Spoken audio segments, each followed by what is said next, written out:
अन academy live 7 के mail sex organ of man के part 3 में आज हम बताएंगे कि इसका कनेक्शन सीधे सीधे पार्ट 2 से है। जो लोग पार्ट 2 पढ़ें वो उसी समय पार्ट 3 भी पढ़ें, तब पूरा का पूरे स्ट्रक्चर का डिस्क्रिप्शन उनको मिल पाएगा। तो पार्ट 2 लेक्चर में मैंने उस दिन बताया था external structure of male sex organ, seminiferous tubule, transverse section, Sertoli cell के बारे में। अब उसके जो स्ट्रक्चर हैं, जैसे आपका रेटिटेस्टिस, एपिडिडाइमिस, इसके बारे में हम पिछले लेक्चर में पार्ट 2 में हम डिस्कस नहीं कर सके हैं, तो आज हम उसको डिस्कस कर रहे हैं। आप लोग पार्ट 2 और पार्ट 3 दोनों एक साथ देखिएगा, तभी टोटल स्ट्रक्चर आपको मिलेगा। यहां देखिए, ये आपका एपिडिडाइमिस है, वास डिफरेंस है, प्रोस्टेट ग्लैंड है, यूरिनरी ब्लैडर है, काउपर्स ग्लैंड है, इजाकुलेटरी डक्ट है, यूरेथ्रा है, पेनिस है, स्क्रोटम है, एपिडर्मिस, टेस्टिस। इसके बारे में एक एक्सटर्नल फीचर मैंने आपको बता दिया था। आज हम बताएंगे कि प्रत्येक ऑर्गन का क्या कनेक्शन है और उस सेक्स ऑर्गन के जो ऑर्गन्स हैं उनका क्या रोल है। तो सबसे पहले हम लेते हैं रेटिटेस्टिस। तो loops of seminiferous tubule ends to short tubule called tubuli recti, and these connect seminiferous tubule into a network called retitestis. seminiferous tubule एक नेटवर्क से कनेक्ट हो जाता है जिसे कहते हैं रेटिटेस्टिस। अब आते हैं हम सेकेंड, जो टेस्टिस के इंटीरियर साइड में है, epididymis. Epididymis, it is irregular highly convoluted tubule. ये बहुत ही ज्यादा कुंडलित रचना होती है on the inner surface of tubule. अब यहां इसको 3 भागों में, 3 पार्ट में हम कहते हैं। सबसे ऊपर के पार्ट को कहा जाता है anterior caput epididymis, anterior caput epididymis. बीच वाले को middle corpus epididymis, middle corpus epididymis. ये हमारा पहला है एंटीरियर कैपट एपिडिडाइमिस, ये दूसरा है मिडिल कार्पस एपिडिडाइमिस, और लास्ट का सबसे पश्चिम भाग का पोस्टीरियर काडा एपिडिडाइमिस। अब ये एपिडिडाइमिस एक कनेक्टेड होता है टेस्टिस से, और यहीं से आपका वॉश डिफरेंस निकलता है। हमारा नेक्स्ट है वॉश डिफरेंस। वॉश डिफरेंस जो है ये इसके एपिडिडाइमिस के पोस्टीरियर भाग से एराइज होता है। इट एराइजेस फ्रॉम कार्डा एपिडिडाइमिस और असेंट इन एब्डोमेन। अब आप देखें, ये वॉश डिफरेंस ये एब्डोमेन में जा रहा है, वॉश डिफरेंस एब्डोमेन में जाता है, ओवर द यूरिनरी ब्लैडर के पास। वहां ये ओपन होगा and receive the duct from seminal vesicle, forming ejaculatory duct. These passes to prostate that open in urethra. तो सेमिनल वेसिकल से ये जो हमारा वॉश डिफरेंस है ये कनेक्टेड होता है। ये टेस्टिस के कार्डा एपिडिडाइमिस से ओरिजिनेट होगा और अंत में जाएगा सेमिनल वेसिकल में। स्पर्म को ये कैरी करता है टेस्टिस से सेमिनल वेसिकल। अब आते हैं सेमिनल वेसिकल। ये फाइब्रोमस्कुलर पाउच है। सेमिनल वेसिकल यही है, फाइब्रोमस्कुलर पाउच। ये जो फ्लूइड सिक्रीट करता है उसे कहते हैं सेमिनल फ्लूइड। उसे क्या कहते हैं? Seminal fluid. इसका पीएच होता है, इससे जो सीमेन बनता है उसका 7.4, सीमेन 7.4। और सीमेन जो है लगभग 70% ये टोटल का होगा। और इसमें जो स्पर्म की संख्या होगी, ये स्पर्म की संख्या 100 मिलियन पर ml होगी। इसके अतिरिक्त ये फ्रुक्टोज, सिट्रेट, इंस्टॉल, एस्कॉर्बिक एसिड, प्रोस्टाग्लैंडिस और वेरियस एंजाइम का सिक्रेशन करती है। सबको मिला करके सेमिनल फ्लूइड कहते हैं। सबको मिला करके सेमिनल फ्लूइड कहा जाता है। अब इसमें जो फ्रुक्टोज है, फ्रुक्टोज नरिशेज स्पर्म, ये स्पर्म को पोषण देता है, एनर्जी देता है, क्योंकि डेवलपमेंट के लिए एनर्जी की आवश्यकता होती है। इसके बाद आइए काउपर्स ग्लैंड।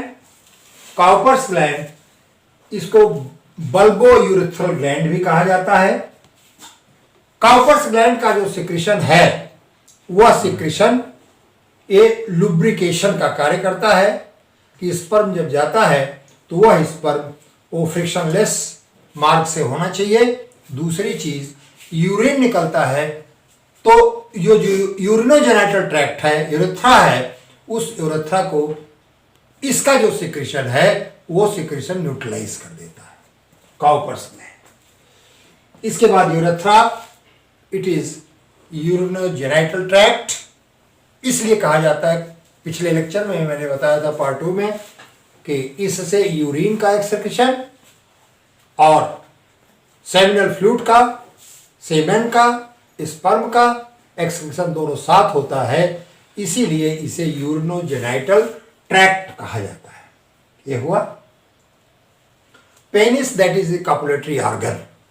पेनिस एक कॉपुलेटरी ऑर्गन है।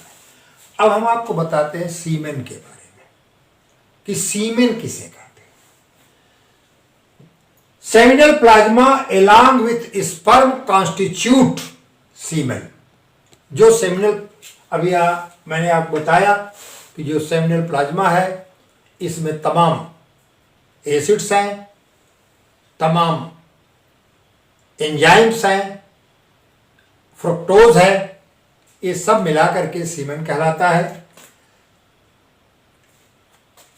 एवरेज वॉल्यूम पर इजैकुलेट इज, एक बार के इजैकुलेशन में 2.5 से 3.5 ml सीमेन का इजैकुलेशन होता है। और 100 million sperms per ml, 100 million sperm per ml found in semen.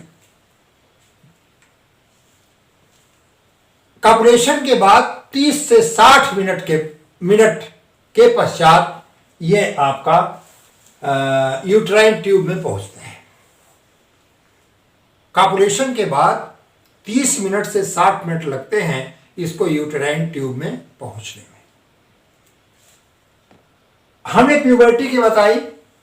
Mail की प्यूबर्टी जो है यह 14 से 16 वर्ष में होती है। The age of puberty in male that is 14 to 16 years. अब ये कैसे, इस समय कौन कौन से हार्मोन सिक्रीट होते हैं? एक हार्मोन होता है FSH, फॉलिकल स्टिमुलेटिंग हार्मोन, और दूसरा है LH, ल्यूटिनाइजिंग हार्मोन। यहां मैंने लिख दिया है कि puberty is controlled by 2 hormone FSH that initiate the spermatogenesis. अब स्पर्मेटोजेनेसिस जो है मैं अगले लेक्चर में लूंगा कि स्पर्म का फॉर्मेशन कैसे होता है।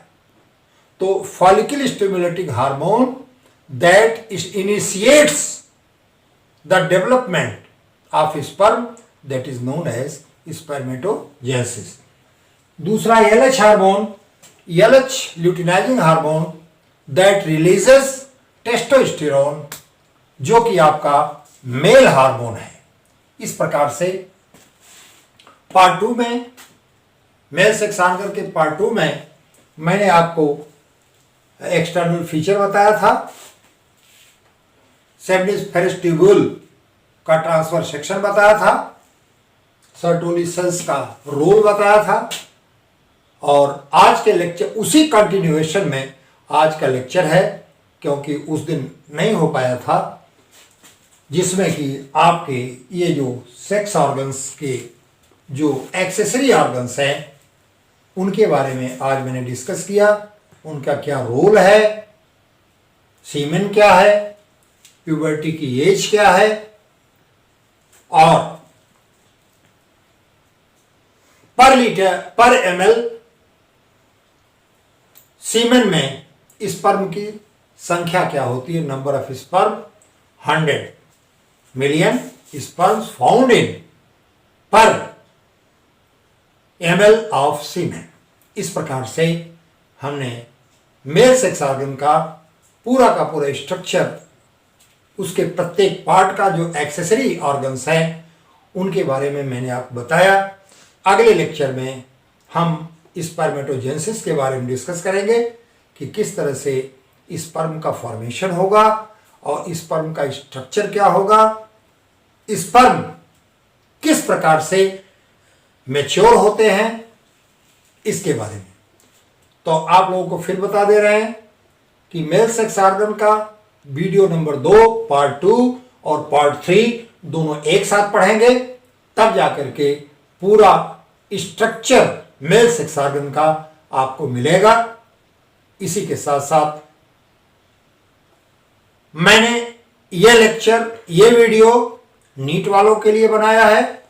यह video CBSE board, UP board, class 12 के लिए बनाया है, क्योंकि नीट का जो बेस है वो आपका इंटरमीडिएट है, वो ना तो बीएससी है ना एमएससी है।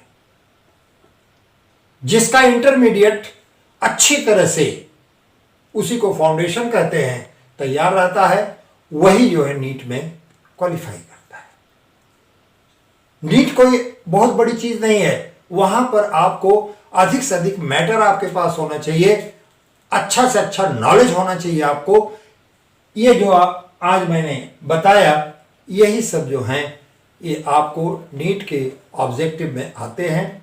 इसी के साथ साथ आप लोगों को नीट के लिए जो मैटर मैं दे रहा हूं उसे आप नोट करें।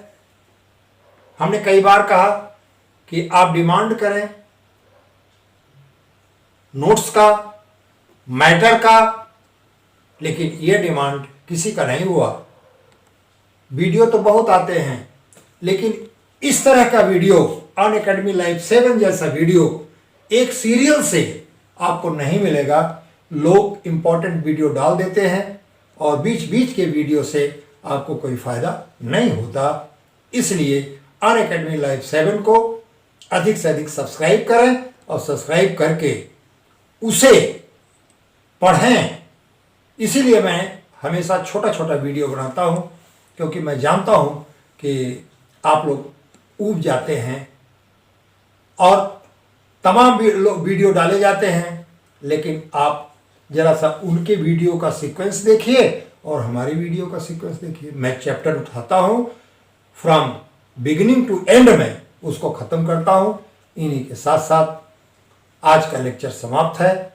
That's all.